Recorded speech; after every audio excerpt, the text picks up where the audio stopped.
Morning, everybody. It's John Thompson. I'm going to present to you today video 3 of the work I've done on the trumpeter USS New York model.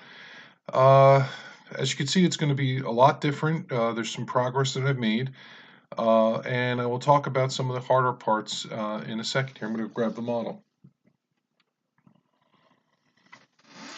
Here she is today. This is basically what I've done since my last video, and you'll notice that the mast top is the Shapeways USS Texas mast top. I'm going to have to modify this part and make it more the USS New York, which is actually very easy to do.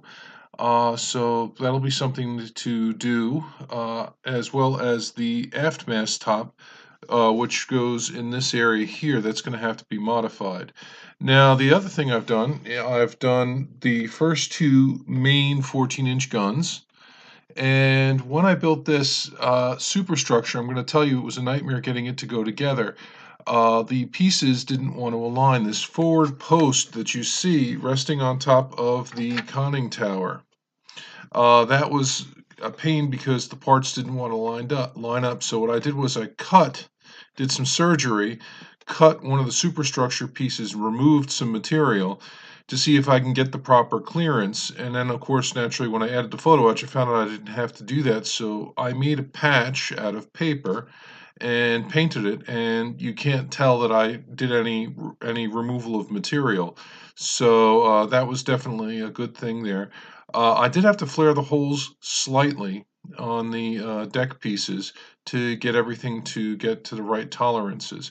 So as you can see, the tripod mast is now permanently attached to the model and in place, and I'm well on my way to getting the basic model form completed. Now, you're probably wondering why I am not following the instructions systematically. There's a reason why. I am painting the model according to the Measure 31A camo, and working on the sections of it as I go is a lot easier than just assembling step by step and figuring out what the camouflage patterns are. Luckily for me, I've got a very good US Navy drawing to work off of. I am going to have to make some modifications to this mast top.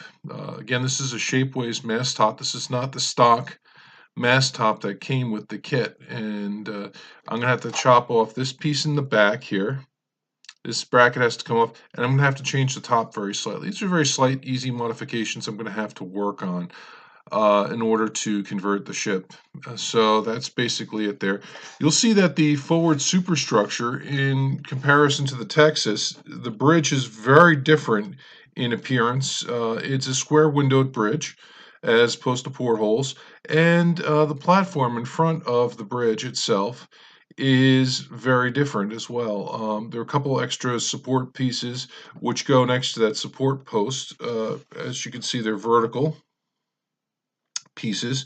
So those were a couple of things I've had to work on since building the model. It was a very tough task to do. I started basically stacking everything on this main superstructure deck here and sort of working off the central leg. So that meant that, or this first leg of the tripod mast, and I had to basically stack everything according to get to line up and check the alignment of the parts as I went. So it was a huge challenge to try to get this going. So that's something to keep in mind when you build the model in the future. Like I said, that surgery turned out not to be necessary to remove that material. So luckily I had some paper on hand and was able to paint it. And with the photo etch detailing, you can't even tell I removed any material and patched it. So it came out that good, the repair. Uh, like I said, it's gonna be a challenge because I had to assemble this whole superstructure piece before adding the photo etch. So I wanted to do that just for a couple of reasons. One, so I allowed myself some wiggle room if I had to move a part. I didn't want to break photo etch or bend photo etch or damage the parts, so which can very easily happen. Now I did have a problem. I had a crease in one of the edges of my photo etch frets from trumpeters, so I have to be I'm being very careful with the parts.